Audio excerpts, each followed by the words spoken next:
Good day and welcome to Technology Today, Home Automation Unit. I'm your host, Earl Cannonbear. Today, we're going to be looking at something. Here are my notes. Let me take a look. We're going to be unboxing and reviewing the MyQ Home Bridge from Chamberlain. I have it sitting right here. So let's get started. Before we get started, let's talk about where I got this.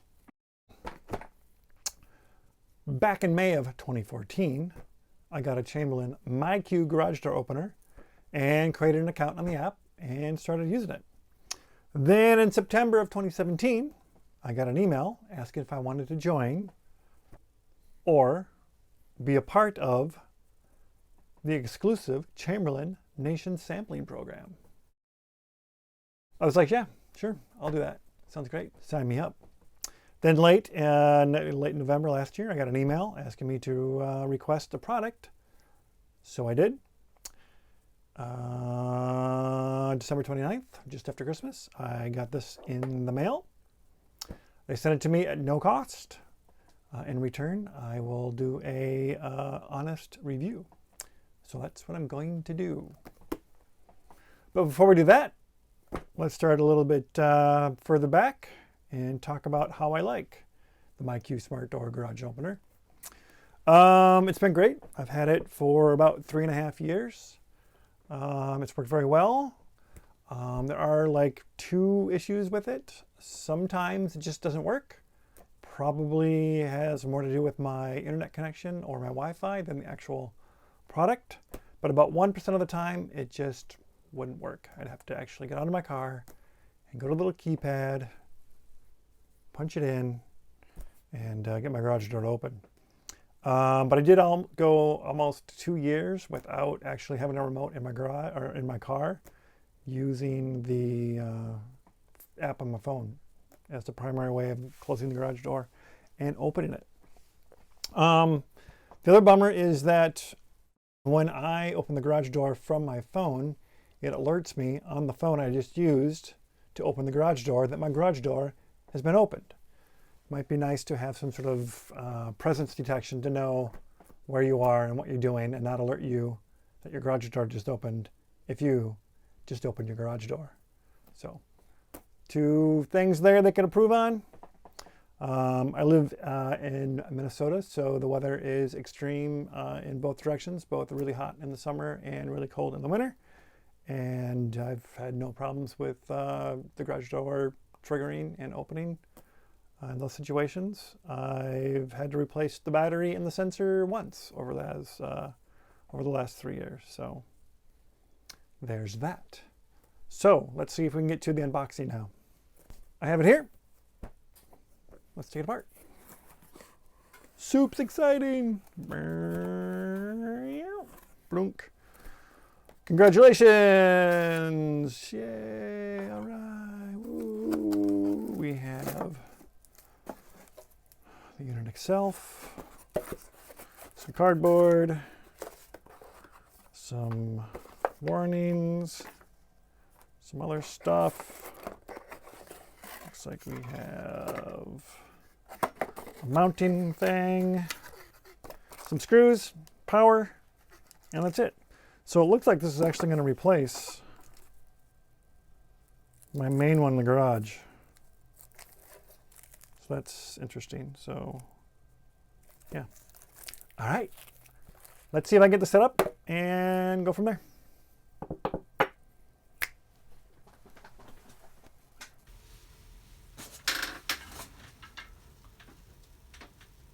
Okay, I'm back. So after setting it up and kind of playing with it for a day or so, it's been good. The setup was fairly straightforward. I did watch the videos on the Chamberlain website. The URL in the manual was wrong, but luckily it didn't take rocket science to find the videos on their website. They were helpful. They were pretty standard corporate training video kind of looking thing. The biggest problem I had is I've never used anything in the Apple HomeKit yet, so that was a little learning curve for me. But once I kind of wrapped my head around that, it seemed to help set up the device. I originally thought this would replace the device that I currently have in my garage. It does not. It simply adds to it and talks to the device, sort of the bridge between the MyQ garage door opener and HomeKit. Hence the name, the bridge for HomeQ, or for MyQ, excuse me. So setting up was fairly straightforward. I just plugged the unit in my garage. I haven't bothered to mount it anywhere special yet, so it's just sitting on my workbench right now. Plugged it in, went to the app, clicked on new device, then I added it to my current home. It asked me to scan the label, so the label that came with the unit was on the manual, had a little number on it.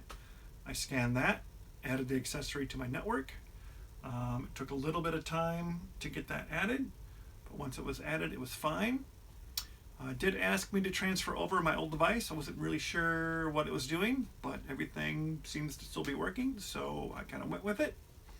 I did end up creating a new room called Garage to add the device to. That seemed to help, again, wrap my mind around how to set up HomeKit. Okay, so next, I'd like to commend Chamberlain on creating an add-on device for existing hardware to add new functionality. It's nice to be able to not have to replace your hardware to add something like HomeKit. A simple add-on device is great. In my case, I already had the hardware there, everything is working. I just maybe wanted to add HomeKit for a $70 device to do that. I think it's pretty cool. I wish more companies would do that.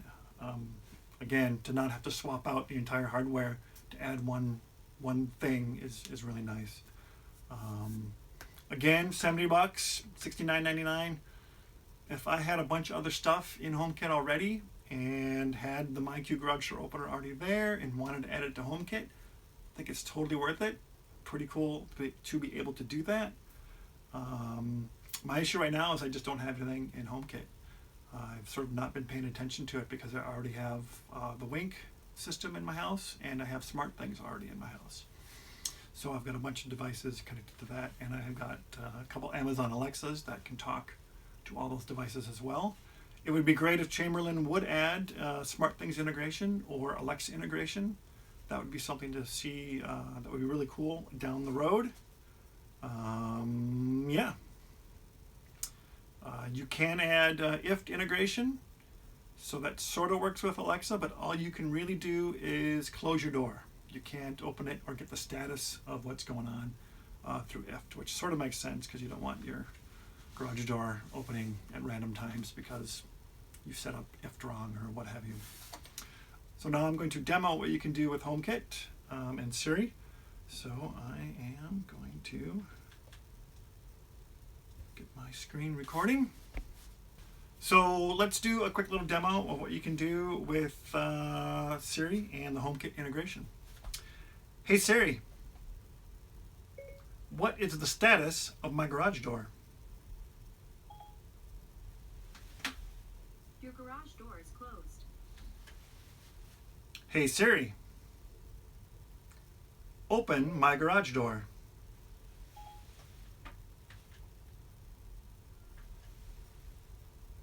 Waiting. Sorry, I wasn't able to. Oh, was not able to do that. But yet it did open.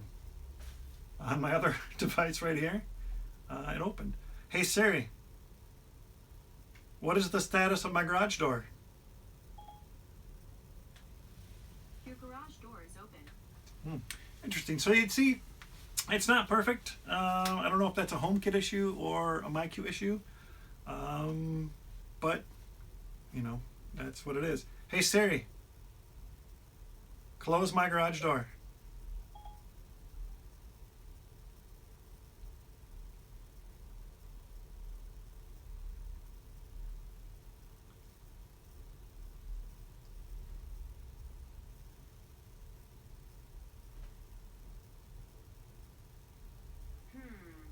Your garage door reports that it's still closing. You can confirm by asking me again in a few moments. Yep, okay, so it's not perfect, but it did close. As you can see, it's updating here. So to wrap up, I like the Home Bridge. It seems to work, as you can see. Give a thumbs up. If you like this video, please hit that like button. If you want to see more, go ahead and hit that subscribe button. And if you have any questions, go ahead and leave them in the comments below. I'll do my best to respond to them. I'm Earl Cannonbear for Technology Today's Home Automation Unit. Signing off. Good day.